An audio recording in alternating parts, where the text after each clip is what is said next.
Bismillahirrahmanirrahim. Alhamdulillahi rabbil alamin. Wassalatu wassalamu ala al-mab'uts rahmatan lil alamin. Nabiyyina Muhammad wa ala alihi wa sahbihi wa man tabi'ahum bi ihsanin ila yaumiddin. Amma ba'd.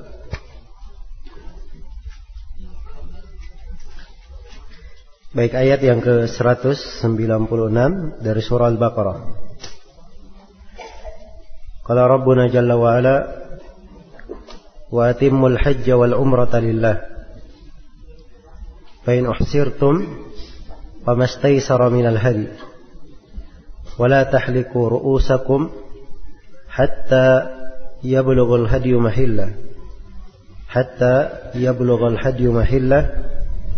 faman kana minkum maridan aw bihi adam min ra'sihi fafidyatun min siyamin aw sadaqatin aw nusuk فإذا أمنتم فمن تمتع بالعمرة إلى الحج فما استيسر من الهدي فمن لم يجد فصيام 3 أيام في الحج و7 إذا رجعتم تلك 10 كاملة ذلك لمن لم يكن أهله حاضر المسجد الحرام واتقوا الله واعلموا أن الله شديد العقاب.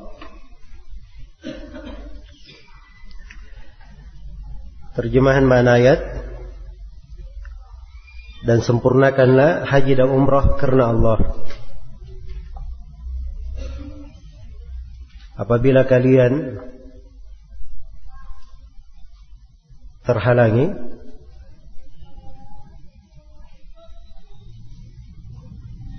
maka hendaknya kalian menyembelih apa yang dimudahkan dari hadi.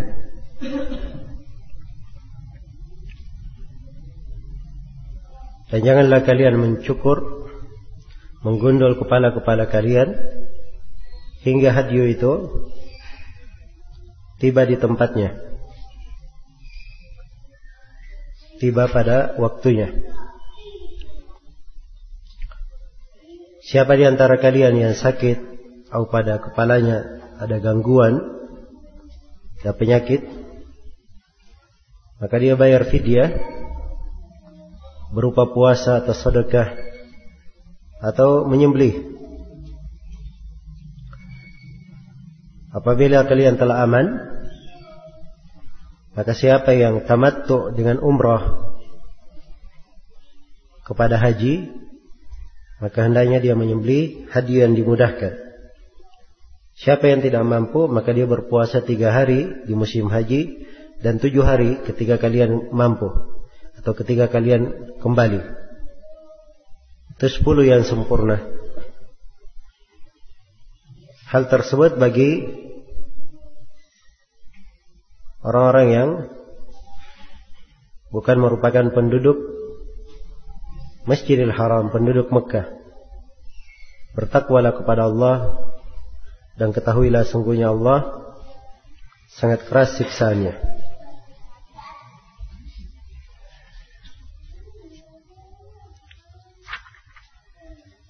Baik, ini termasuk ayat-ayat pokok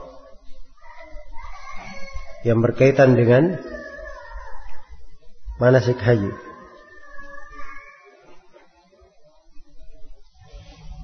Allah Subhanahu wa taala berfirman, "Wa atimmul hajja wal umrata lillah." Sempurnakanlah haji dan umrah karena Allah.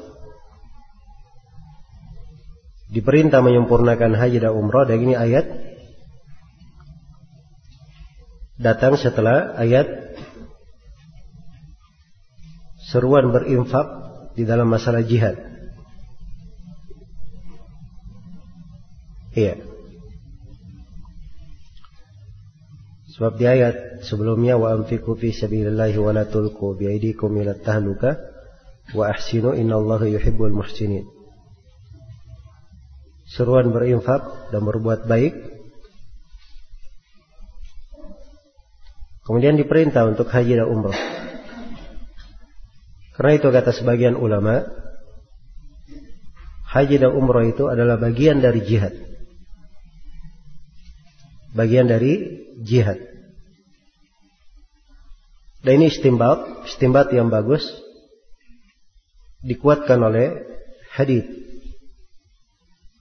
Aisyah radhiyallahu anha ketika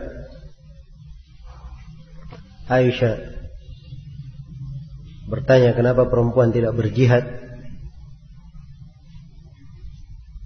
apakah boleh kami berjihad? Kata Nabi, jihadukunna al-hajj wal umrah, jihad kalian adalah haji dan umrah. Iya, maka haji dan umrah adalah bagian dari jihad. Dan ini dari keutamaan haji dan umrah. Wa atimmu, diperintah menyempurnakan haji dan umrah pada seluruh manasiknya, harus disempurnakan. Sampai kalau dia haji dan umrah yang sunnah sekalipun, tapi kapan dia sudah mulai, maka dia wajib menyempurnakannya. Hukumnya berubah menjadi wajib. Jangan dia umrah di tengah jalan, dia ingin batalkan, oh ini kan sunnah, tidak apa-apa dibatalkan. Iya. Dari seluruh hukum fikih, orang yang melakukan ibadah sunnah boleh dia batalkan, kecuali haji dan umrah ini. Apabila sudah dimulai, harus dia sempurnakan.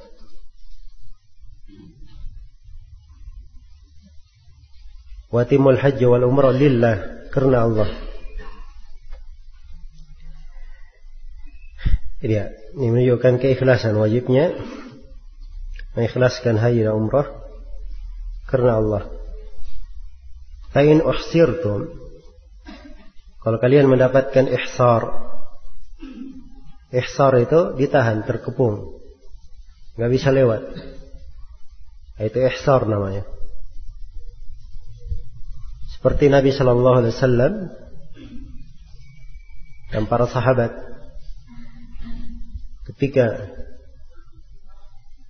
mendatangi Mekah untuk haji dan umrah, mereka ditahan oleh kaum kuffar Quraisy di Hudaybiyah. Dan terjadilah perjanjian bahwa di tahun itu belum bisa mereka menunaikan ibadah haji, tahun depan baru boleh. Karena tidak mungkinkan untuk masuk ke Mekah, maka Nabi Sallallahu Alaihi Wasallam dan para sahabat bertahallul di Hudaybiyah. Mereka menyembelih sembelihannya, kemudian mencukur kepalanya, kemudian bertahallul. Iya, ini ihsar namanya. Iya. Jadi siapa yang seperti ini keadaannya, dia di kondisi ihsar. Karena itu dikatakan fa'in uhsirtum, kalau kalian sedang di ihsar, tertahan untuk menyempurnakan, famastaysara minal hadi, hendaknya kalian sembelih apa yang dimudahkan dari hadi, dari hewan kurban atau dari hewan sembelihan. Iya.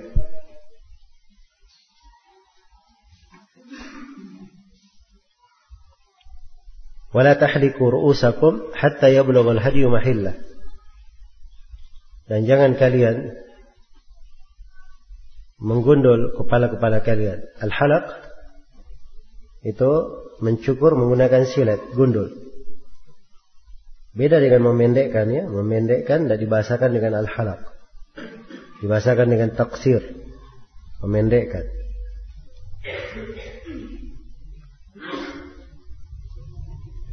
Wala tahliku rusakum hatta yablugha al-hadyu mahillah, sampai al-hadyu tiba ke tempat, ke waktunya. Ya, waktu dihalalkan, dibolehkan untuk menyembelih. Dan ini penegasan bahwa tidak dihalalkan menyembelih hewan kurban atau tidak dihalalkan menyembelih hadyu bagi orang yang haji kecuali setelah tiba waktunya, yaitu pada tanggal 10 Dzulhijjah, hari Id, Yaumun Nahar. Iya. Karena itu siapa yang menyembelih hadyu haji sebelum tanggal 10, maka sembelihannya tidak syah. Dia ulangi kembali.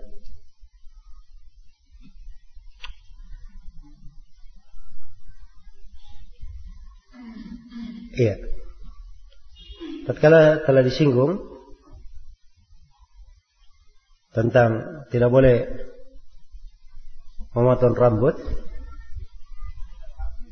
dan ini isyarat bahwa ada pelanggaran-pelanggaran, larangan-larangan dalam ihram, tidak boleh didekati. Salah satunya tidak boleh memotong rambut. Dan ini berlaku untuk laki-laki dan perempuan, tidak diperbolehkan. Iya. Karena itu ada 9 perkara yang dilarang pada saat melakukan ihram. Salah satunya ini memotong rambut. Yang lainnya tidak boleh memotong rambut. Dan ini berlaku umum untuk seluruh rambut. Ya, walaupun dibahasakan kepala di sini, namun ini adalah untuk menunjukkan bagian yang lainnya, bukan pembatasan, karena telah syah di dalam hadits makna umum. Karena itu rambut apa saja dari badan tidak boleh dihilangkan. Apakah itu kepala, jenggot, hidung, telinga, kemaluan, ketiak, kaki, tangan yang berada di dada, dan selainnya dari rambut di badan tidak boleh dihilangkan. Yang kedua dari larangan, tidak boleh memotong kuku atau mencabut dari kulit. Kemudian yang ketiga, tidak boleh menutup kepala. Dan yang keempat, dan ini tidak boleh menutup kepala khusus untuk laki-laki. Dan yang keempat, tidak boleh memakai kain disambung dengan jahitan. Dan ini juga khusus untuk laki-laki. Kemudian yang kelima, tidak boleh memakai wangi-wangian. Iya. Dilarang memakainya. Apakah di badan atau di kain. Adapun kalau dia menghirup, mencium bau wangi-wangian, itu tidak ada masalah. Kalau dia menghirupnya, orang yang pakai minyak wangi harum misalnya, dia cium, itu tidak ada masalah. Dan yang keenam, tidak boleh ada akad nikah. Iya. Yang ketujuh, tidak boleh membunuh hewan buruan. Yang kedelapan, tidak boleh mencium, memeluk, dan semisalnya dari pendahuluan hubungan suami istri. Yang kesembilan, tidak boleh ada hubungan suami istri. Jadi ini 9 larangan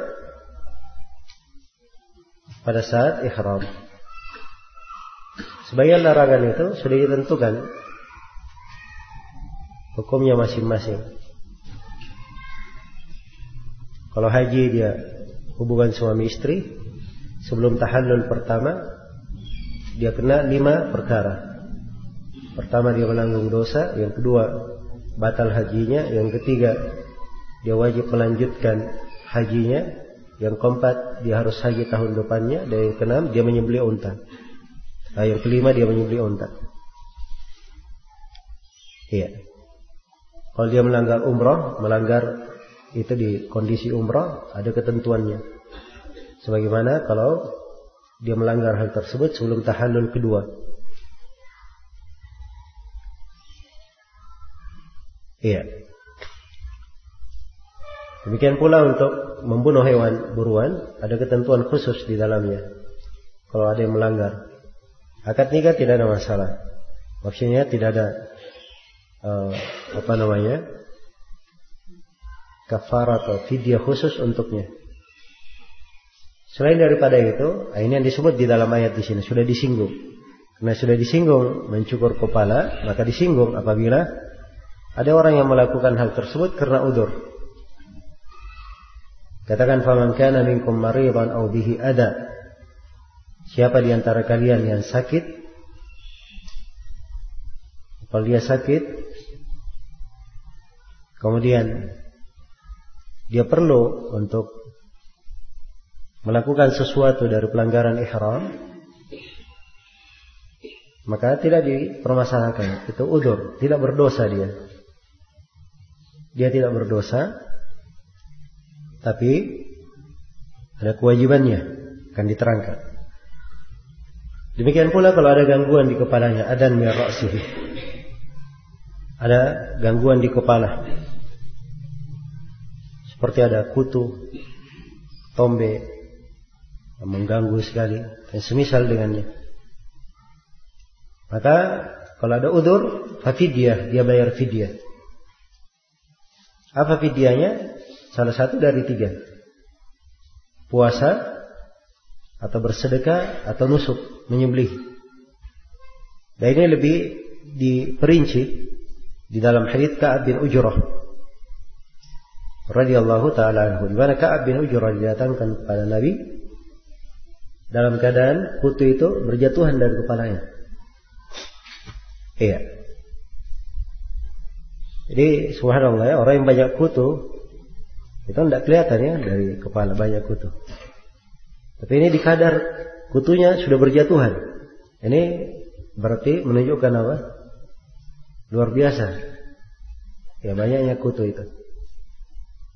Sangat mengganggu sekali. Orang banyak kutu saja garu-garu kepala. Ya kadang berdarah kepalanya. Ini kutu berjatuhan dari rambutnya. Maka Nabi memberikan panahnya 3 hal. Dia menyembelih seekor kambing, atau berpuasa atau dia memberi makan 6 orang miskin, setiap miskin diberi setengah sa', atau dia berpuasa 3 hari berturut-turut. Nah, maka hadits Ka'ab bin Ujrah ini merinci ayat. Sebab ayat puasa tidak disebut berapa hari. Sedekah dengan apa disedekahkan tidak diterangkan.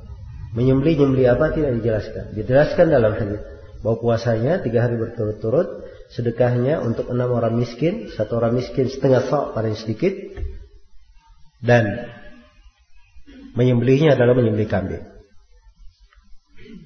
Iya. Jadi tidak disebut dosa di sini kalau dia melakukan pelanggaran ihram karena ada udzur. Iya. Adapun kalau dia melakukan pelanggaran ihram tanpa udzur, maka dia berdosa dan juga bayar fidyah. 2 tujuannya, dia nanggung dosa dan bayar fidyah. Tapi kalau ada udzur, dia tidak berdosa, tapi bayar fidyah. Adapun kalau dia lupa atau dia jahil tentang hukumnya, dia pergi haji tidak tahu hukum, tidak boleh tutup kepala, tidak boleh pakai baju disambung dengan jahitan. Dia pakai baju dalam, celana dalam. Pas panas dia pakai kopiah, sedang ihram. Ya begitu dia pakai ditegur. Oh saya baru tahu, baru mengerti. Nah, kalau yang seperti ini jahil namanya, tidak paham hukum. Maka dia cukup melepas, ya, apa-apa yang dilarang itu tadi, dan tidak ada kewajiban apapun terhadapnya, tidak ada denda apapun terhadapnya. Baik. Kemudian dikatakan faida amintum, kalau kalian sudah aman. Sudah aman di sini, ini ada 2 kemungkinan. Mungkin aman dari ihsar, dia sudah tidak terhalang lagi, dan mungkin aman dari penyakit, dia sudah sehat. Jelas seorang yang di kondisi aman, di kondisi tenang, ya, kemudian dia menunaikan ibadah haji, maka dikatakan faman tamatta'a bil umrati ilal haji famastaysara minal haji. Siapa yang bertamattu dengan umrah, ya, kepada haji, maka dia harus menyembelih hadyu yang dimudahkan baginya. Sebab hadyunya boleh seekor kambing, boleh 1/7 sapi, dan boleh 1/7 onta. Apa yang dimudahkan? Jelas ya? Ini bagi orang yang haji tamattu dan haji qiran. Semakna dengannya haji qiran. Kalau dia tamattu, dia gabungkan antara umrah dan haji, diselingi dengan tahallul. Diselingi dengan tahallul. Itu tamattu namanya. Kalau qiran, dia gabungkan haji dan umrah tanpa ada tahallul. Nah, ini pada haji tamattu dan haji qiran, semuanya ada kewajiban hadyu. Berbeda dengan haji ifrat. Sebab dia tidak ada umrah, hanya haji saja. Sedangkan di ayat yang wajib menyembelih hadyu, kalau dia gabungkan haji dan umrah. Sedangkan haji ifrat, dia hanya haji, tidak ada umrahnya. Karena itu dia tidak menyembelih apa-apa. Baik. Bersama dengan itu ada kemudahan yang lain, subhanallah. Jadi kalau misalnya dia tidak mampu menyembelih hadyu, ya, maka dia boleh mengganti hadyu itu dengan berpuasa 10 hari. Berpuasa 10 hari. Tapi perhatikan bahasa ayat. Faman lam yajid, siapa yang tidak mampu. Artinya kalau dia ada duit, ada kemampuan, asalnya dia bayar, dia beli apa? Kambing. Kalau dia beli, dia bersyarikat bersama orang 1/7 unta atau 1/7 apa? Sapi. Ya.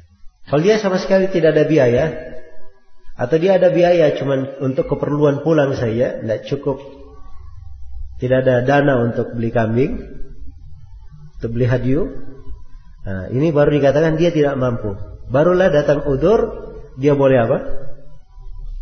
Berpuasa 10 hari. Ya. Jadi jangan ada orang punya duit, oh saya lebih suka puasa, saya tidak usah menyembelih. Tidak boleh. Ya, dia harus menyembelih dulu. Kalau tidak mampu baru apa? Baru dia puasa. Nah, puasanya 10 hari dibagi 2 bagian. Fasiyamu 3 ayamin fil hajj, puasa 3 hari di musim haji. Ya, jadi kalau dia tidak bisa menyembelih, dia puasa 3 hari di musim haji. Karena itu 3 hari tasyrik itu tidak boleh puasa. Karena kita umat Islam ada 5 hari diharamkan berpuasa. Idul Fitri, Idul Adha, dan 3 hari tasyrik, tanggal 11, 12, dan 13 Dhul Hijjah. Tapi khusus untuk hari tasyrik 11, 12, dan 13 Dhul Hijjah, ini diperbolehkan untuk orang yang haji yang tidak dapat hadyu. Boleh dia puasa 3 hari. Iya. Kalau dia ingin puasa setelahnya itu lebih bagus. Kalau dia ingin puasa sebelumnya juga tidak ada masalah. Kalau dia akan menyembelih dan dia sadar bahwa dirinya tidak punya kemampuan, tidak ada masalah. Jadi 3 hari di musim haji, wasaba'atin idza raja'tum, dan dia puasa 7 harinya ketika kembali ke negerinya. Itu pulang baru dia apa? Tambah 7 hari. Dan kalau misalnya dia tidak langsung balik ke negerinya, di orang Indonesia misalnya, setelah haji dia ke Madinah dulu atau ke Riyadh dulu, masih tinggal lagi beberapa bulan, ya maka tidak ada masalah dia puasa 7 hari di situ. Jelas ya? Baik. Tilka asyaratun kamilah, itu 10 sempurna. Ya, ditekankan bahwa itu 10 sempurna. Jadi kalau ada yang memisah puasa, jangan dia sangka, oh ini dia pisah, tidak genap 10. Ya, tetap, walaupun dia pisah seperti itu, tetap saja dianggap 10 sempurna.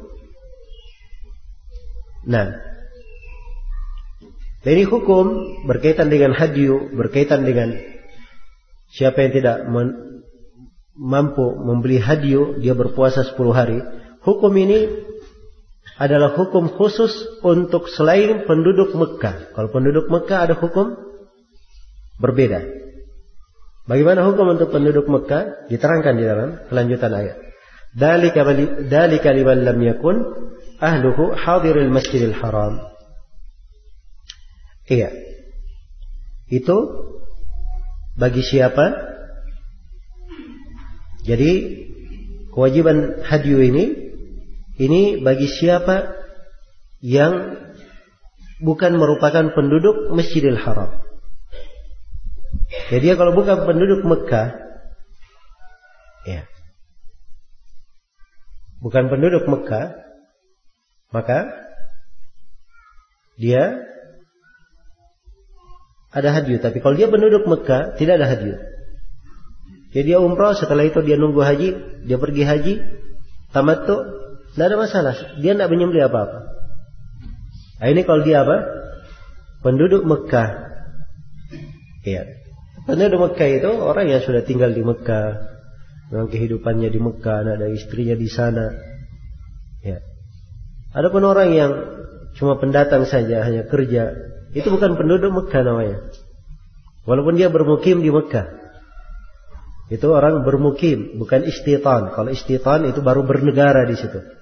Penduduk di situ. Jelas ya? Baik.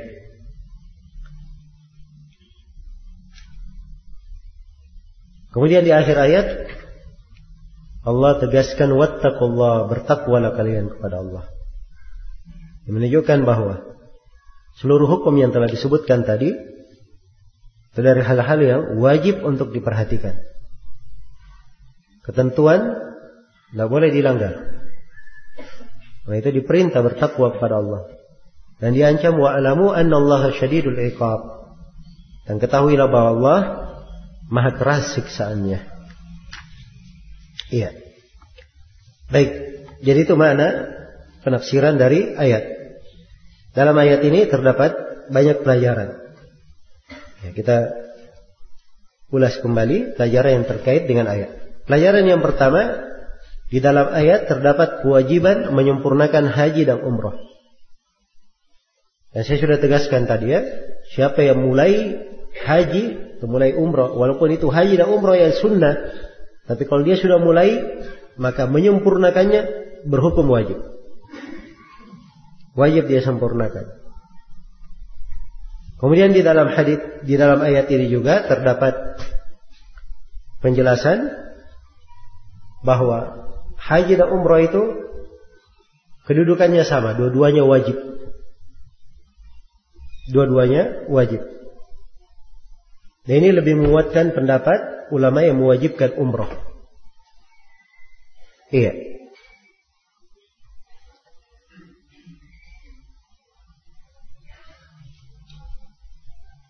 Dan terdapat di dalam ayat juga bahwa siapa yang luput dalam menyempurnakan hajinya, dia lupa misalnya pada sebagian rukunnya, tidak dia kerjakan, maka dia wajib untuk mendatangkannya dan menyempurnakannya. Iya. Wajib untuk dia datangkan dan dia sempurnakan. Dan terdapat di dalamnya peringatan bagi sebagian orang yang bergampangan. Dan ini paling banyak diketemukan di pelemparan jamrah. Oh, pelemparan jamrah lagi padat.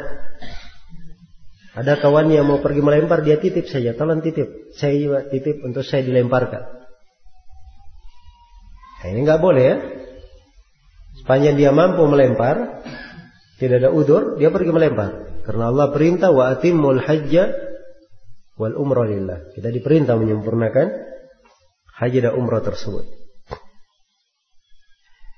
Iya. Kemudian di dalam ayat terdapat kewajiban ikhlas. Karena di sini dikatakan lillah, karena Allah. Dan ini harus dijaga di dalam haji. Tidak boleh mengharapkan pandangan manusia, pujian manusia. kedudukan, maupun yang lainnya. Iya. Dan di dalam ayat ini terdapat penegasan bahwa hukum menyempurnakan haji dan umrah itu beda dengan hukum ibadah yang lainnya. Ibadah yang lainnya seperti puasa misalnya, Nabi bersabda, al-mutatawwi' amiru nafsihi. Orang yang berpuasa tatawwu', orang yang melakukan ibadah tatawwu', dia adalah pemimpin dirinya. Kalau dia berkehendak, dia sempurnakan. Dia berkehendak, dia batalkan. Tapi khusus untuk haji dan umrah tidak. Sunnah pun ketika dia sudah mulai berubah menjadi wajib hukumnya. Wajib dia sempurnakan. Iya. Nah, sampai ketika ihsar pun ada ihsar, wajib dia sempurnakan dengan cara dia menyembelih hadi. Dan terdapat di dalam ayat bahwa siapa yang mengalami ihsar terhalang untuk menyempurnakan, ya, karena misalnya dia ditahan, ya, dan sekarang penahanan banyak ya bentuknya, ya, penahanan banyak bentuknya. Ada bentuk penahanan kaitannya dengan visanya, kaitannya dengan izinnya, banyak bentuk. Jadi kalau dia terkena ihsar, maka dia boleh bertahallul. Ya, tahallulnya dengan cara dia menyembelih hadyu. Dan setelah itu bercukur. Nah, dan di dalam ayat dikatakan fa'ida atau fa'in uhsirtum, apabila kalian terhalang. Ya. Ini ayat zahirnya menunjukkan umum ya, segala jenis ihsar boleh, bukan hanya dikepung oleh musuh saja. Dia sakit pun boleh kalau dia terihsar. Sudah masuk dia ke Mekah, kena sakit. Iya. Kena sakit, dari sakitnya tersebut dia tidak bisa menyempurnakan. Luput Arafah, luput Mina, luput. Maka di sini dia bertahallul. Iya. Jelas ya? Kecuali kalau dia mensyaratkan. Dia mensyaratkan, maka dia bertahallul gratis. Misalnya dirinya memang sudah tidak sehat masuk ke Mekah. Dia khawatir akan parah penyakitnya. Maka dia ketika di miqat berkata, labbaik Allahumma umrah mutamattian ilal hajj misalnya, Allahumma mahalli haitsu habastani. Ya Allah, saya bebas di tempatku kapan saya terhalang. Nah, itu syarat namanya, mensyaratan. Dan ini diperbolehkan. Jadi, kalau dia mensyaratkan dari awal dia haji atau umrah, tapi dia kapan dia ada halangan, dia bebas, maka di kondisi yang seperti ini dia bertahallul gratis, tidak perlu menyembelih. Tapi kalau dia tidak bersyarat, maka itu masuk ke dalam hukum ihsar itu tadi, yang dia wajib bertahallul dengan apa? Dengan dia menyembelih. Iya. Kemudian di dalam ayat ini terdapat penegasan wajibnya hadyu terhadap orang yang apa? Orang yang mengalami ihsar. Dan terdapat di dalam ayat khusus untuk masalah ihsar, kalau dia tidak mampu menyembelih, misalnya dia tertahan, mau menyembelih tidak ada duit, maka di sini tidak ada kewajiban apapun terhadapnya. Ya, karena di dalam ayat tidak disebutkan gantinya. Beda dengan hadyu itu tadi, hadyu tamattu. Kalau dia tidak dapat hadyu disuruh puasa 10 hari. Kalau di sini tidak, hanya disebut hadyu saja, tidak disebut puasa dan lainnya. Iya. Baik. Ayat ini dijadikan dalil oleh sebagian ulama bahwa tidak wajib gundul terhadap orang yang ihsar. Karena katanya di dalam ayat tidak disebut gondol, hanya disebut apa? Menyembelih saja. Iya. Tapi ini pendapat kurang kuat. Pendapat yang lebih kuat juga wajib gondol. Walaupun tidak di dalam ayat, tapi itu sudah syah di dalam sunnah Nabi. Iya. Itu di kejadian Hudaybiyah. Tatkala selesai perjanjian Hudaybiyah, Nabi perintah kepada para sahabat supaya menyembelih dan gondol. Tapi waktu itu sahabat terlambat melaksanakan perintah Nabi. Sampai Nabi marah. Lalu masuk ke kemahnya. Maka sebagian istri beliau berkata, ya Rasulullah, hendaknya kamu keluar, kamu sembelih sendiri hewan kurbanmu, kemudian kamu minta supaya dicukur. Maka Nabi menyembelih kurbannya, kemudian minta supaya cukur. Setelah itu sahabat berbondong-bondong ikut menyembelih dan apa? Mencukur. Iya. Andai kata mencukur itu sunnah, Nabi tidak akan marah. Karena sahabat apa? Tidak mencukur, rambutnya tidak menggondol. Jadi menunjukkan bahwa al-halq itu bagian dari kewajiban di dalam ihsar. Dan terdapat di dalam ayat bahwa orang yang terkena ihsar itu tidak wajib mengqadha. Tidak wajib mengqadha hajinya. Jadi kalau dia terihsar, tidak wajib dia qadha tahun depan. Sebab dalam Al-Quran tidak disebut tentang hal tersebut. Iya.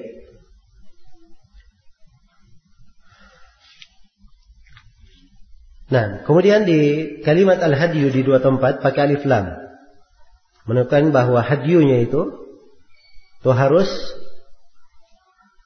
sesuai dengan ketentuan. Karena itu dalam hadyu ada ketentuannya. Ya, dia harus mencapai umur yang telah ditentukan. Sudah menjadi hewan yang musinnah. Iya. Yaitu ukurannya kambing, paling sedikit dia berumur setahun. Idealnya kalau dia sudah umur 2 tahun. Sapi paling sedikit dia berumur 2 tahun masuk tahun ketiga. Dan unta paling sedikit dia berumur 4 tahun sudah masuk tahun kelima. Nah, domba itu boleh dari jada umur 6 bulan. Baik. Kemudian di dalam ayat juga terdapat pengharaman mencukur rambut bagi orang yang ihram. Sebab dilarang, wala tahliku rusakum, jangan cukur kepala kalian. Iya. Dan di sini larangan kaitannya dengan mencukur baru kena fidyah. Adapun mencabut 1, 2, 3, mencabut dilarang, diharamkan. Tapi apakah kalau ada yang cabut rambutnya 1 dia juga bayar kambing? Ya. Ada sebagian yang memberi fatwa begitu ya. Oh, saya cabut rambut saya 1 Pak Ustaz. Terus besoknya cabut lagi 1, 2. Besoknya cabut lagi 3. 1 menjadi 3. Ya. Akhirnya yang ditanya memberi fatwa, kamu wajib menyembelih 3 ekor kambing. Ini fatwa berlebihan ya. Ya, sebab di sini bahasanya dalam ayat mencukur kepala. Jadi bukan kadar sedikit, kadar banyak yang dicukur. Kadar banyak. Iya. Mencabutnya tidak boleh, tapi kalau 1, 2, 3, 4, 5 itu belum kena kewajiban apa? Dia menyembelih atau bayar fidyah. Baik. Kemudian di dalam ayat ini juga, iya,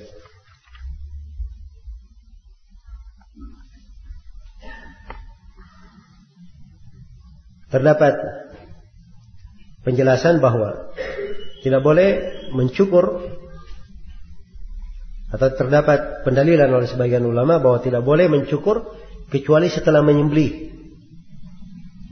Sebab dalam ayat dikatakan hatta yablughal hadyu mahillah, sampai hadyu itu tiba di waktu penyembelihannya. Iya.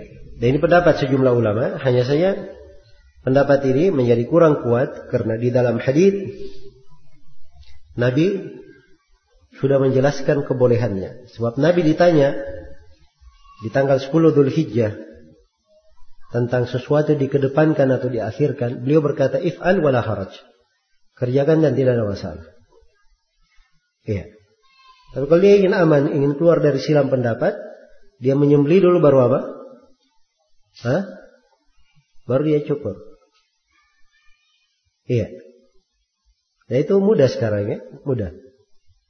Ya cuma di teknis prakteknya kadang perlu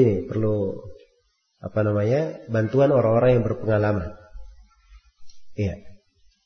So kalau dia ingin aman, dia ke bank bayar. Nah, dan di bank itu ada sebagian bank memang ada dititip, disembelih di hari keberapa. Dan mereka amanah disembelih di hari tersebut yang diminta. Jelas ya? Dan boleh dia titip kepada orang yang dia wakilkan orang. Ya misalnya satu rombongan, ya diwakilkan satu orang, yang lainnya tanggal 10, ya dari setelah melempar jamrah, kemudian cukur. Satu orang sudah siap, begitu sudah selesai melempar jamrah, kambingnya juga sudah dipotong. Jadi ini akan apa? Bertepatan. Nah, kalau dimudahkan seperti itu. Kalau anda seorang, ya kapan dia sudah lempar jamratul aqabah, dia sudah tawaf ifadah, ya, maka dia sudah tahallul pertama. Kalau dia ingin cukur sebelumnya, tidak ada masalah, sebab kita sudah kuatkan pendapat yang lebih kuat, boleh bercukur sebelum apa?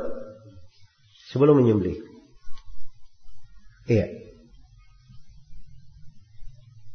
Kemudian di dalam ayat terdapat bolehnya melanggar atau melakukan pelanggaran ihram kalau ada udzur. Kalau ada udzur. Kemudian di dalam ayat bagi siapa yang melakukan pelanggaran ihram karena udzur, ya, maupun tanpa udzur atau dengan sengaja, maka dia ada kewajiban fidyah. Ada kewajiban fidyah. Dan di dalam ayat terdapat rincian fidyahnya apa? Dan rincian fidyah ini pakai kata au, artinya boleh memilih. Ya, boleh puasa 3 hari berturut-turut, boleh memberi makan 6 orang miskin, tiap miskin 6 sa', dan boleh menyembelih seekor kambing. Semuanya boleh. Iya. Baik. Tapi ini kalau dia menyembelih kambing, memberi makan, itu dia bagikan ke penduduk Mekah. Dan dia sendiri tidak boleh memakan dari hewan fidyah tersebut. Nah, ini bedanya ya dengan hadyu tamattu. Kalau hadyu tamattu, ya, ketika dia sembelih, dia boleh makan darinya, diambil misalnya 1/3 dari kambing itu, yang lainnya disedekahkan, tidak ada masalah. Tapi kalau fidyah seperti ini, karena dia melanggar atau dia bayar dam, itu harus dia sedekahkan semuanya, tidak boleh diambil pada orang-orang fakir di Mekah. Jelas ya? Baik. Kemudian dari kandungan ayat ini, ya, terdapat di dalam ayat ini sejumlah kemudahan yang Allah berikan. Dan ini mengingatkan kita kepada dasar dari agama kita, bahwa agama itu adalah yusur, dimudahkan. Iya. Dan terdapat di dalam ayat bahwa tempat memberi makan dan membayar nusuk, menyembelih fidyah, itu di tempat dia melakukan pelanggaran. Jadi kalau dia melakukan itu di Mekah, di saat dia haji, maka dia bayar di situ. Iya. Dan terdapat di dalam ayat bahwa fidyah ini tebusan terhadap dosa. Iya. Sebab kafarah itu menebus apa yang dilakukan oleh hamba. Jadi kalau dia berdosa, dia telah bayar kafarahnya, maka insyaallah taala itu sudah menggugurkan dosanya. Dan terdapat di dalam ayat bahwa pelanggaran ihram yang seperti ini, mencukur rambut dan semisalnya, itu tidak membatalkan haji dan umrah. Ya, tidak membatalkan, kecuali di masalah jima, ya, masalah hubungan suami istri. Terdapat di dalam ayat bolehnya haji tamattu. Bolehnya bertamattu, apakah dalam bentuk haji tamattu maupun dalam bentuk qiran. Iya. Baik. Dan itu qiran disebut dengan haji tamattu. Itu istilah kadang di sebagian hadis. Iya. Nah, yang kadang berjalan di lisan sebagian sahabat radhiyallahu ta'ala anhum, dan yang mereka maksudkan tamattu bermakna menggabungkan haji dan umrah, bukan artinya menggabungkan haji dan umrah disertai dengan tahallul. Jadi ini istilah perlu dicermati ya dalam penggunaan hadis-hadis. Dan terdapat di dalam ayat bahwa seorang kalau dia tidak mampu menyembelih, tidak disyariatkan dia mengutang, meminjam. Jadi kalau misalnya ada yang sudah tidak ada duit, dia berkata kepada kawannya, kasih saya dulu duit, nanti saya bayar kalau kita pulang. Iya. Maka ini tidak mesti, sebab itu artinya sudah tidak memudahkannya, sudah memberatkannya. Jadi apa yang ada saja di sisinya, dia mampu membeli, dia beli. Iya. Baik. Dan terdapat di dalam ayat urutannya di dalam masalah hadyu tamattu. Hadyu dahulu, kalau tidak dapat hadyu baru apa? Baru berpuasa 10 hari. Iya. Dan terdapat di dalam ayat bahwa ketentuan puasa 3 hari di musim haji dan 7 hari ketika kembali. Tidak boleh 7 hari dilakukan di musim haji. Iya. Dan terdapat di dalam ayat bahwa pelaksanaan puasa 3 hari dan 7 hari ini boleh dilakukan secara bersambung sekaligus dan boleh berpisah-pisah. Sebab hanya dikatakan 3 hari di musim haji, dan dikatakan 3 hari berturut-turut. Hanya dikatakan 3 hari musim haji dan 7 hari ketika kembali. Jadi boleh bersambung dan boleh tidak bersambung. Iya. Dan terdapat di dalam ayat keindahan syariat dari sisi sebuah ibadah kalau seorang tidak mampu diganti dengan ibadah yang lainnya. Apapun yang dia lakukan semuanya kebaikan. Menyembelih pahala. Dia tidak mampu menyembelih berpuasa. Puasa juga pahala. Iya. Dan ini dari keindahan syariat kita. Dan terdapat di dalam ayat kekhususan untuk penduduk Mekah.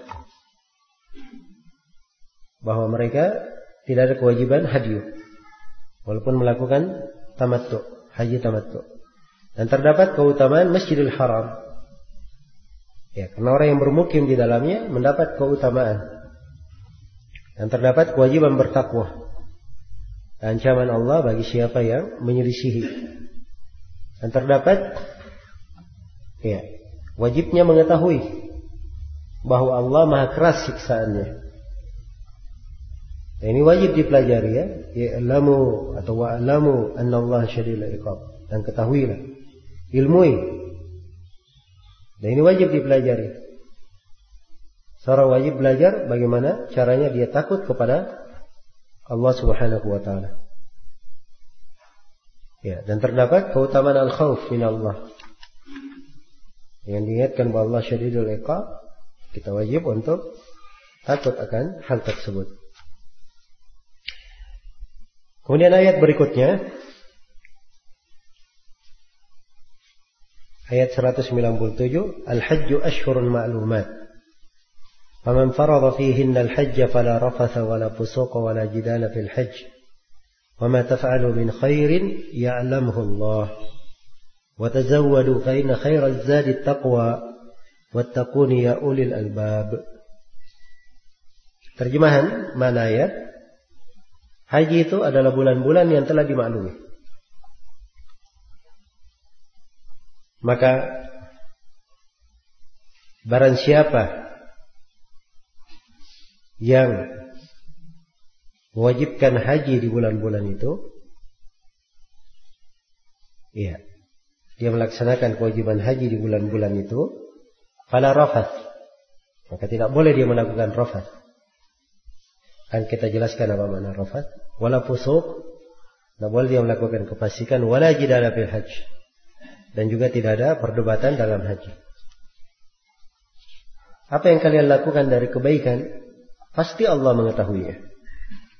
Dan berbekallah kalian, sungguhnya sebaik-baik bekal adalah ketakwaan. Maka bertakwalah kalian kepadaku, wahai orang-orang yang memiliki hati. Baik. Ini ayat masih diterangkan di dalamnya tentang hukum-hukum haji, serta diuraikan sejumlah etika. Ada penggambaran maksud agung dari ibadah haji. Allah firman, al-hajju asyhurun ma'lumat. Haji adalah bulan-bulan yang dimaklumi. Ya, tidak dirinci apa bulannya, sebab semua orang sudah tahu haji itu dari ada 3 bulan, bulan Syawal, Dzulqa'dah dan apa? Dzulhijjah. Iya. Ini kadang sebentar selalu orang tanya, loh, kalau begitu berhaji selama 3 bulan kita? Ya, bukan begitu maksudnya. Rincian perjalanan haji kemarin kita sudah sebut ya, hanya tanggal 8, 9, 10, 11, 12 dan 13. Ya, hanya berapa hari? 7 hari. 6 hari, hanya 6 hari. Iya. Itu pelaksanaan ibadah haji. Jelas ya? Ya. Kalau dia nafar awal bisa 5 hari. Pelaksananya di situ. Tapi untuk menggabung haji dan umrah itu boleh dari Syawal. Di tanggal 1 Syawal dia umrah, dia niat nanti dia gabung dengan haji boleh. Ya, umrahnya sudah hitung masuk ke haji, dia tahallul selama hampir 2 bulan atau 2 bulan lebih. Dia tahallul. Nah, ini maksudnya ya bahwa musim haji itu apa? 3 bulan. Iya. Untuk bulan Dzulhijjahnya ada silang pendapat. Apakah 1 bulan penuh atau 10 hari pertama saja dari bulan Dzulhijjah? Iya. Nah, ini terkait dengan masalah penyembelihan. Silang pendapatnya. Baik. Jadi dia adalah bulan yang dimaklumi haji itu. Jadi menunjukkan bahwa bulan itu pelaksanaan haji itu ditentukan waktunya. Dan mawaqit itu 2 macam. Ada mawaqit zamaniyah dan ada mawaqit makaniyah. Ada penetapan waktu haji dari sisi masanya, waktunya, dan ada penetapan haji dari sisi tempat-tempat di mana dimulainya. Tempat-tempat di mana dimulainya kemarin sudah diterangkan bahwa miqat, tempat memulai pelaksanaan ibadah haji, berapa tempat? Ada 5 dari miqat ya, ibadah haji dan umrah. Yang paling jauhnya apa kemarin? Dzul Hulaifah, tersebut Bir Ali. Dan paling dekatnya Qarnul Manazil, yang sekarang disebut As-Silul Kabir. Ada yang lain Juhfa, sekarang orang dari Rabit. Kemudian ada yang lainnya Yalamlam, yang sekarang disebut As-Sa'diyah. Dan yang ke-5 adalah Dhatu Irq. Ini 5 miqat. 5 miqat. Baik. Kemudian dikatakan faman farada fihinna al-hajj. Siapa yang haji itu menjadi fardhu baginya? Iya.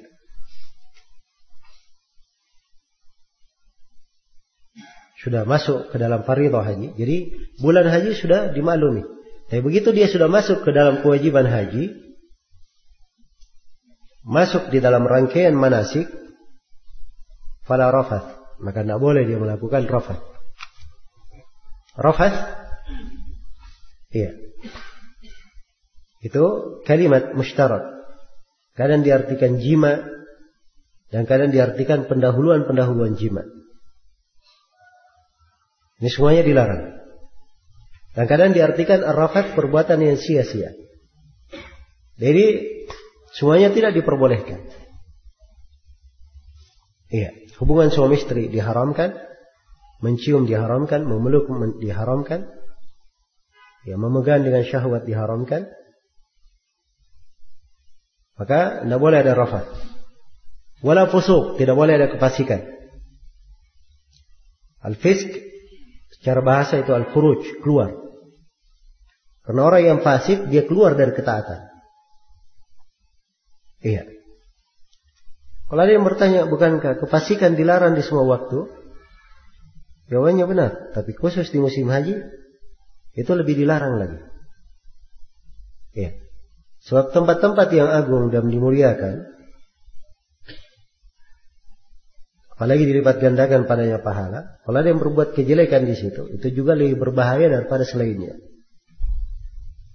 Iya. Baik. Wala jidala fil hajj, dan tidak boleh ada jidal.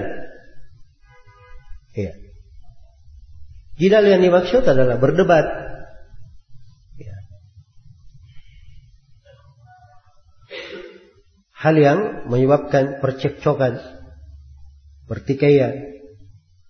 Kalau berjidal bermakna berdiskusi, tukar pikiran, pendapat, mengambil faedah, itu tidak ada masalah. Itu bagian dari apa?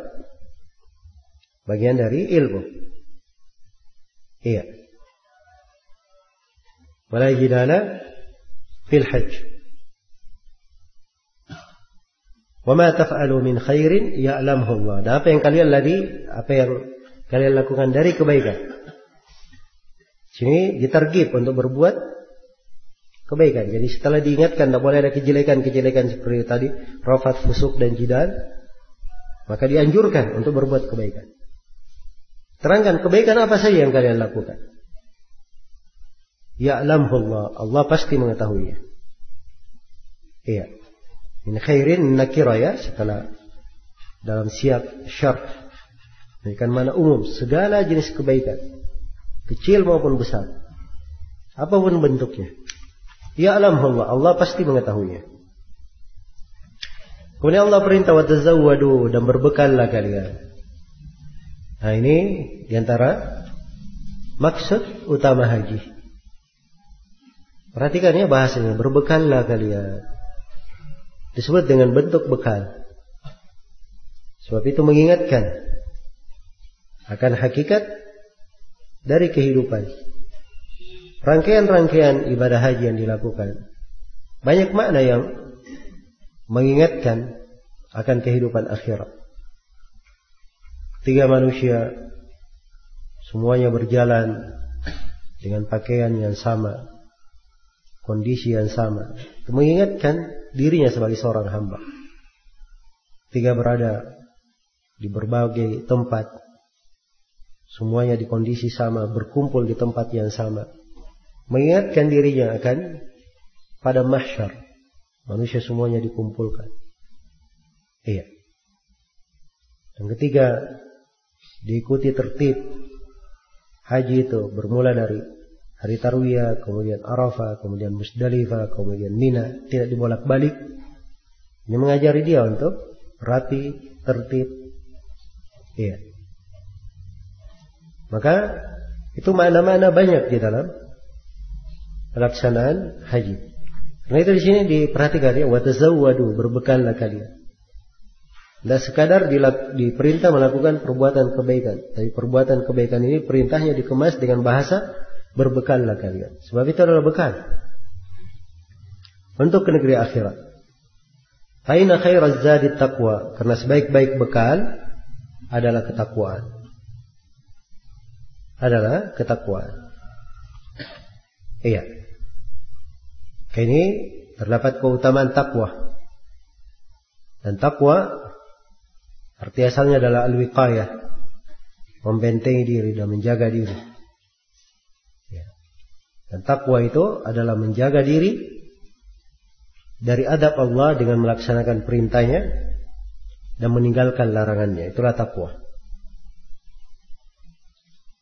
Kemudian Allah tegaskan, wattaquni ya ulil albab, bertakwalah kalian kepadaku. Menunjukkan bahwa takwa itu hanya kepada Allah Subhanahu wa taala. Ya ulil albab, wahai orang-orang yang berakal, yang memiliki hati untuk berakal. Iya. Karena itu kata para ulama, siapa yang bermaksiat itu tidak ada akalnya. tidak ada akalnya. Iya, sebab akal itu dipakai untuk menahan seseorang dari berbuat yang jelek. Jadi kalau akalnya tidak bisa menahan dia, maka itu artinya dia tidak ada akalnya, atau akalnya sedang tidak hadir. Nasallallahu alaihi. Nah, ini disuruhkan kepada ulil albab. Baik, itu tafsir dari ayat, dan di dalam ayat ini terdapat beberapa pelajaran. Yang pertama, pengagungan haji. Iya. Haji ini disebut Ashhurul Ma'lumat, bulan-bulan yang dimaklumi. Padahal hakikatnya di pelaksananya hanya beberapa hari. Iya. Nah, dan ini faedahnya adalah pengagungan terhadap haji itu. Dan terdapat di dalam ayat bahwa bulan-bulan haji itu ada 3. Sebab ashhur itu jamak killah, jamak sedikit. Dan jamak paling sedikitnya 3. Jamak paling sedikitnya 3. Iya.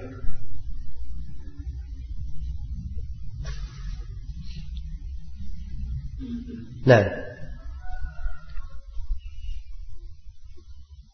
kemudian sudah saya singgung ya bahwa Dzulqa'dah atau Dzulhijjah, sebagian ulama mengatakan bahwa dia 10 hari saja musim hari-hari hajinya. Dan mengatakan bahwa 1 bulan penuh. Dan ini pendapat lebih kuat ya, 1 bulan penuh. Sebab bagi siapa yang punya udzur, dia boleh akhirkan tawaf ifadahnya sampai akhir bulan Dzulhijjah.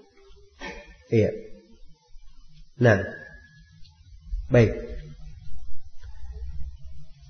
Kemudian di dalam ayat juga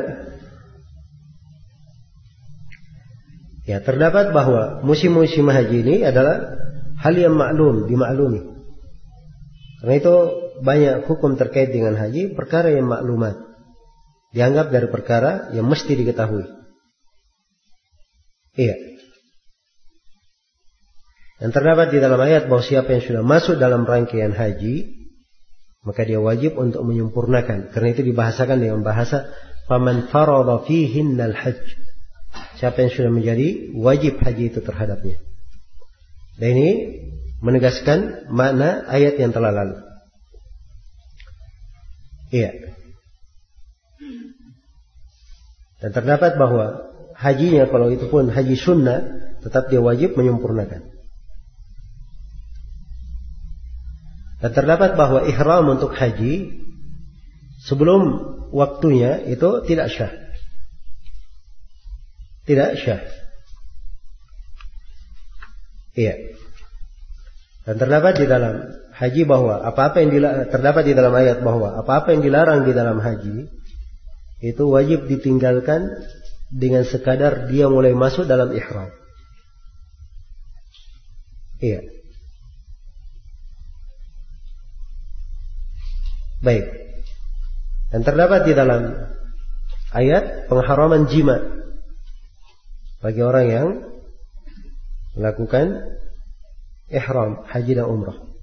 Demikian pula pendahuluan-pendahuluannya, sebab itu tercakup dalam kata rafat. Dan terdapat pengharaman berbuat kefasikan. Dan terdapat pengharaman berjidal. Maksudnya jidal dengan kebatilan. Adapun jidal dengan hal yang baik untuk menegaskan kebenaran, menjelaskan kebatilan, itu enggak ada masalah. Dan terdapat di dalam ayat orang yang haji saat ihram hendaknya dia jauhkan dirinya dari segala hal yang mengganggu pikirannya. Sebab ini debat-debat ini mengganggu pikiran. Debat sana, debat situ. Ya. Akhirnya membuat ibadahnya tidak sempurna. Ya, maka harusnya pada saat haji ditinggalkan hal yang seperti itu. Iya. Baik. Dan terdapat di dalam ayat anjuran untuk berbuat kebaikan sebanyak apapun, sebanyak mungkin pada saat haji. Dan terdapat di dalam ayat bahwa kebaikan itu semuanya dihargai, banyak maupun sedikit. Karena Allah memberikan ketentuan umum. Wa ma taf'alu min khairin ya'lamuhu Allah. Apa yang kalian lakukan dari kebaikan, Allah mengetahuinya. Dan terdapat di dalam ayat bahwa Allah mengetahui segala yang dilakukan oleh hamba. Dan terdapat di dalam ayat anjuran berbekal dengan kebaikan. Ya. Anjuran berbekal. Dan bekal ini penting. Nah, dan terdapat di dalam ayat anjuran berbekal dalam bentuk hissi maupun maknawi. Ya, secara hissi dia berbekal dengan makan, minum, dengan nafkah perjalanan, biaya perjalanan. Dan juga masuk di dalamnya berbekal dengan bekal ketakwaan, kebaikan, keimanan. Karena itu dalam ayat dikatakan fa inna khairaz zadi taqwa. Sebab bekal dengan makan dan minum itu sudah dimaklumi. Maka perlu diingatkan bekal yang sering dilupakan. Yaitu apa? Bekal ketakwaan. Jadi jangan ada yang berkata, oh di dalam ayat kan cuma disebut bekal ketakwaan. Kalau begitu saya jalan saja. Pergi ke tanah haram, tidak perlu saya bawa duit, tidak perlu bawa makanan. Tawakal saja. Nah, ini tidak benar ya. Baik. Dan terdapat bahwa takwa adalah sebaik-baik bekal. Karena ketika diperintah berbekal, tidak disebut kecuali takwa. Dan telah diterangkan bahwa takwa adalah sebaik-baik bekal, khairuz zad. Dan terdapat kewajiban bertakwa kepada Allah. Ya. Dan terdapat di dalam ayat bahwa siapa yang bertakwa itu menunjukkan dia memiliki akal. Dan orang-orang yang berakal lah yang mampu bertakwa. Iya. Dan siapa yang keluar dari jalur ketakwaan, dia akan keluar dari jalur orang-orang yang berakal.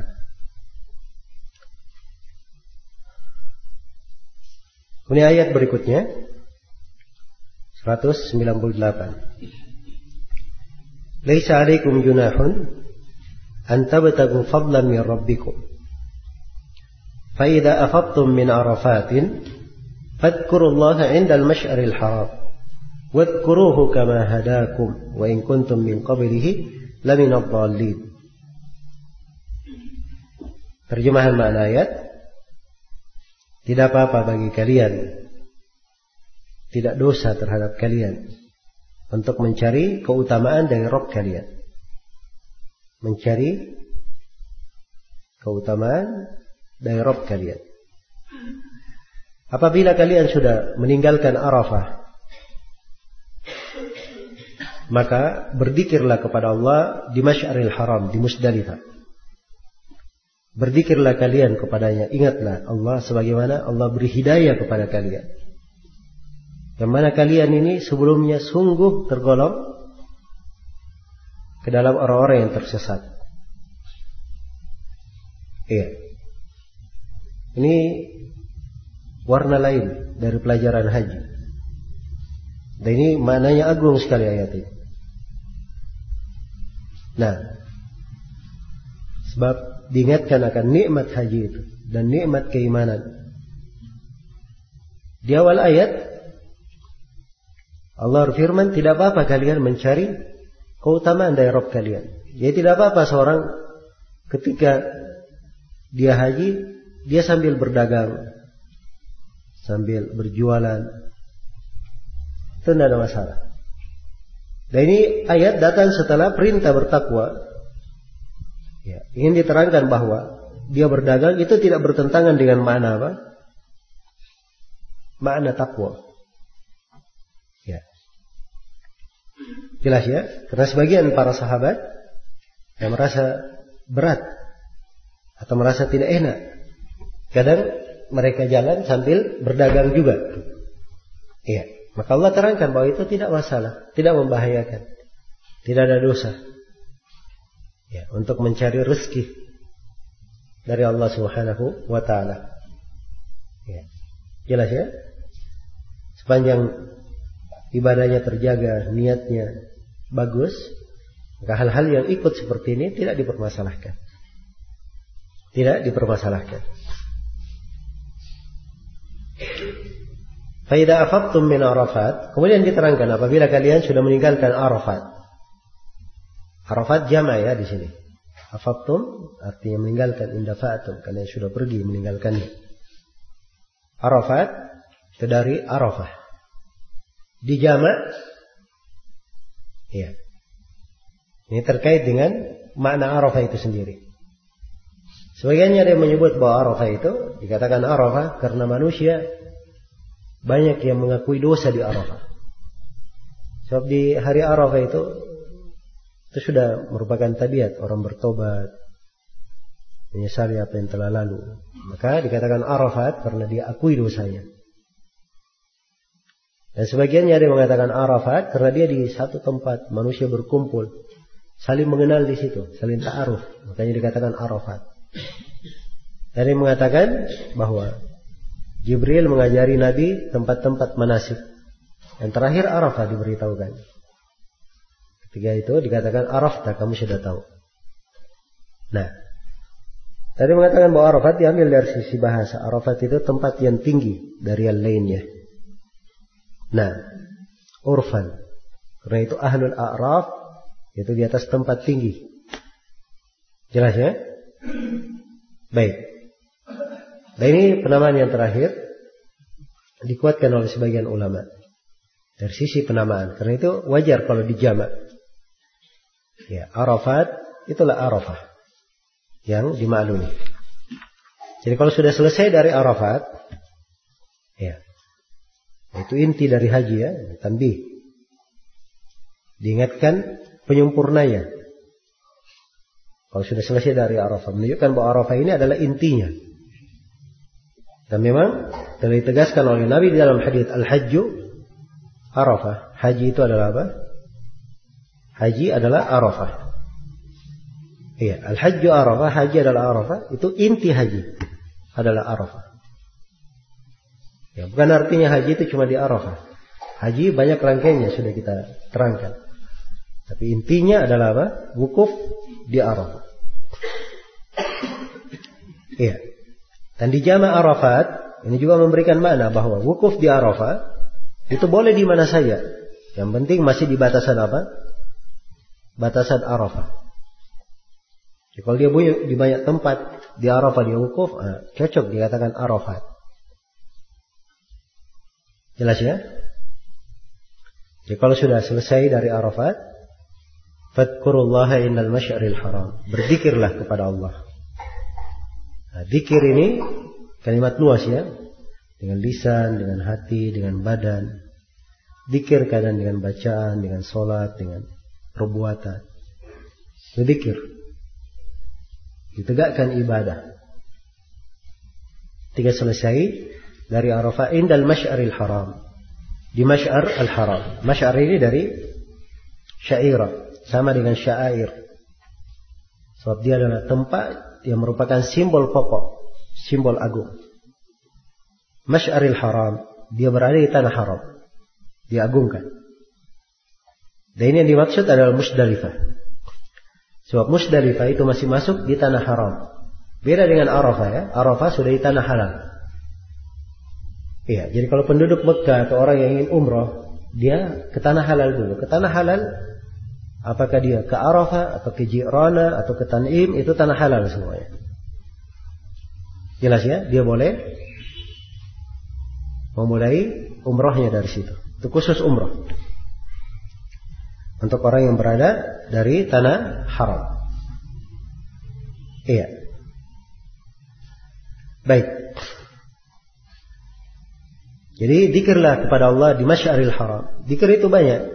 Termasuk zikir di Musdalifah adalah menjama' antara maghrib isya di Musdalifah. Itu zikir. Termasuk zikir dia memperbanyak istighfar, doa di Masy'aril Haram. Termasuk zikir dia sholat subuh di sana.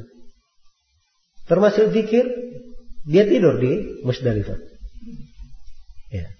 Kalau yang bertanya, loh kok tidur zikir? Ya, jawabannya kita diperintah apa di situ? Memang diperintah untuk mabit. Dan kita tidur melaksanakan perintah Allah Subhanahu wa taala. Itu bentuk dari apa? Bentuk dari zikir. Nah, Baik. Tapi kalau dia hidupkan makna dzikir lebih umum, ini lebih agung. Ya, itu lebih agung. Jelas ya? Nah itu dihayati dengan baik. Ya, kadang di perjalanan ya biasalah, kalau cerita-cerita biasa nggak apa-apa. Tapi kalau ceritanya lama, ya. Apalagi kebiasaan sebagian orang foto-foto, ya, kenangan, ya. Ini tidak membedakan antara perjalanan piknik dengan perjalanan apa? Ibadah. Ya, harus diperhatikan makna-makna yang agung. Ya. Diperintah untuk dzikir kepada Allah indal masyaril haram. Kemudian Allah tegaskan washkuruhu wadhkuruhu kama hada. Wadhkuruhu kama hadakum. Ya.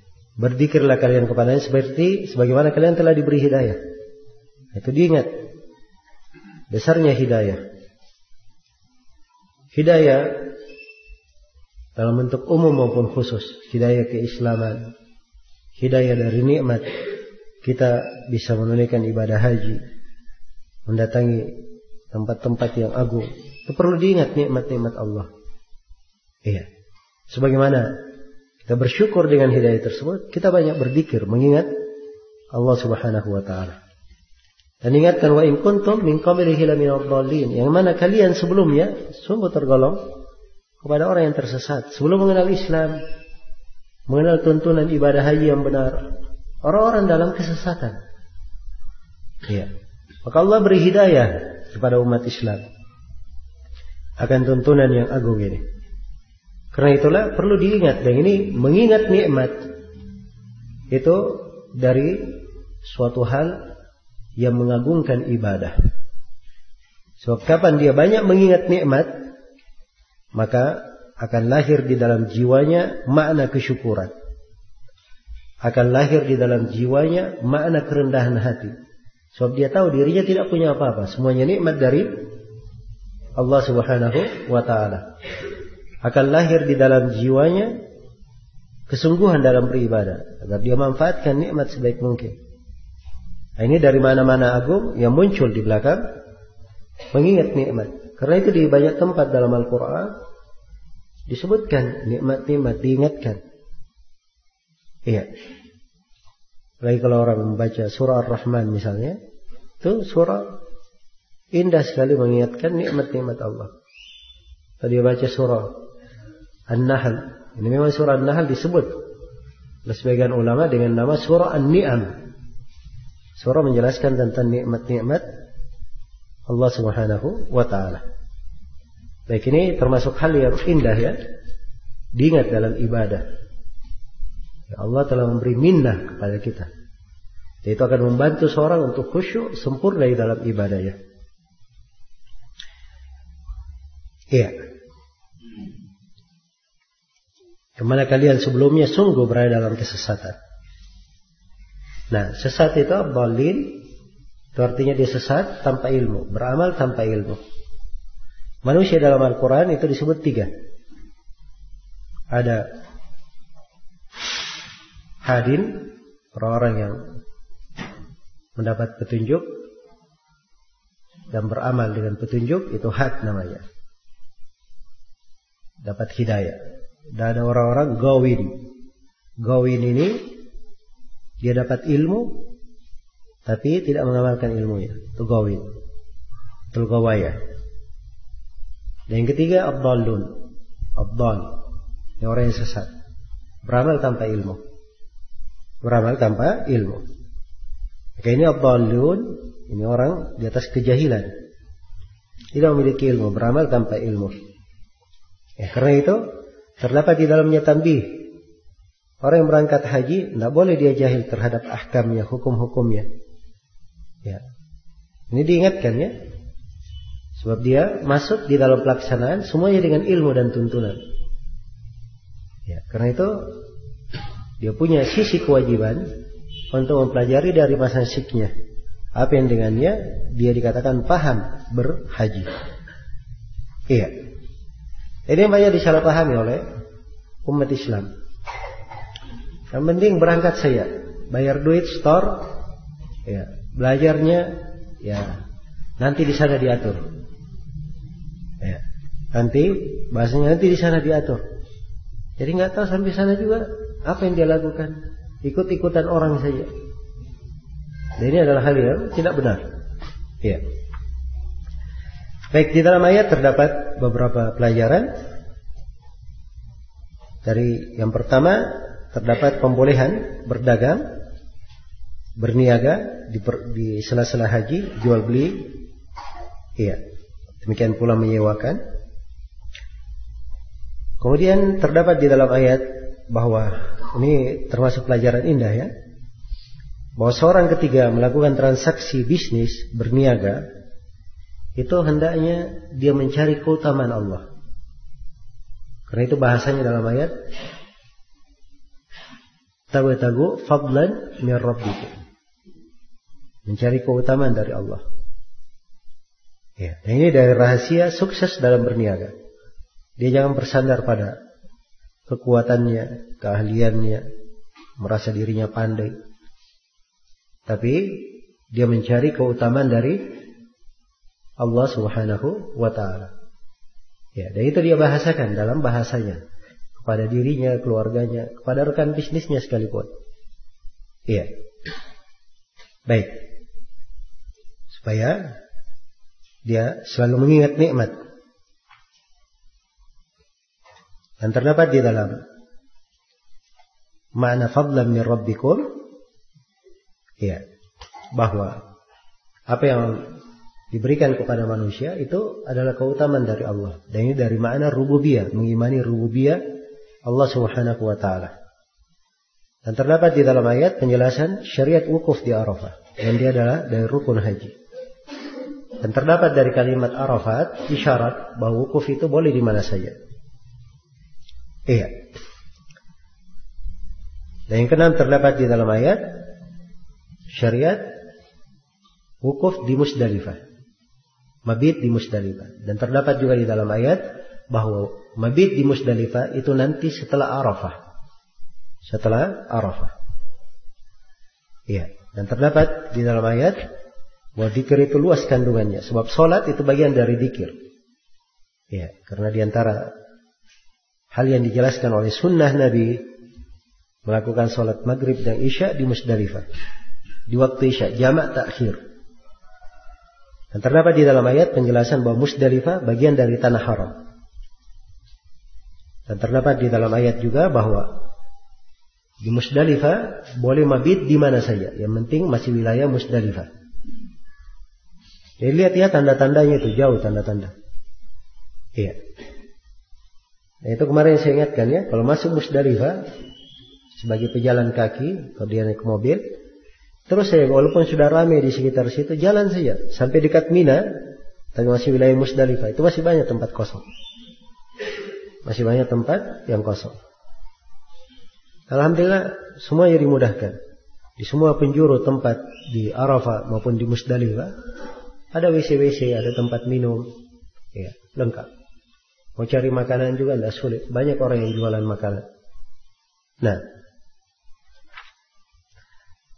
kemudian di dalam ayat juga terdapat bahwa Arafah itu adalah tanah halal.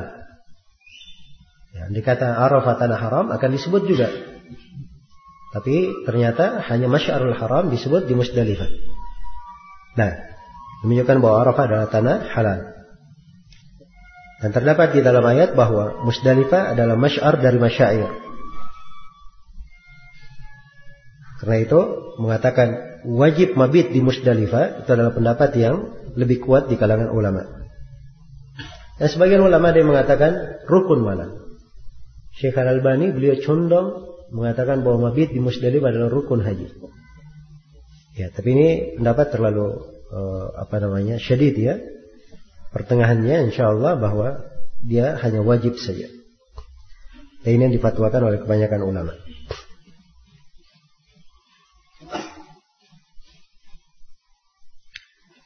Iya. Kemudian di dalam ayat terdapat bahwa seorang wajib mengingat nikmat-nikmat Allah terhadap hidayah yang diberikan. maupun nikmat yang lainnya. Iya. Terdapat bahwa dzikir itu harus sesuai dengan syariat. Sebab dikatakan wadhkuruhu kama hadakum. Dzikirlah kalian kepadanya sebagaimana Allah beri hidayah kepada kalian. Jadi tidak benar ya orang bikin dzikir-dzikir sendiri. Harus dia berzikir sebagaimana yang disyariatkan, sebagaimana hidayah Allah. Iya. Terdapat di dalam ayat mengingat keadaan masa lalu sebelum seorang itu sempurna, sebelum seorang mendapat nikmat. Ini perlu diingat. Kalau dia adalah seorang muslim, dia ingat bagaimana sebelumnya di masyarakat jahiliyah dulu, sebelum Islam itu datang. Kalau dia sudah mengenal sunnah, dia ingat dulunya bagaimana ketika dia belum kenal sunnah. Ya. Dan demikian pula dia mengingat apa saja yang ada pada dirinya. Apabila dia telah belajar, dia ingat dulu bagaimana ketika dia jahil. Maka ini semuanya akan membantu seorang untuk pandai mensyukuri nikmat Allah Subhanahu wa taala. Iya. Baik, ini masih ada beberapa ayat ya, panjang ayat-ayatnya. Ya baik, kita cukupkan sampai sini saja. Waktunya juga Anda. Jadi ayat-ayat berikutnya itu terkait dengan masalah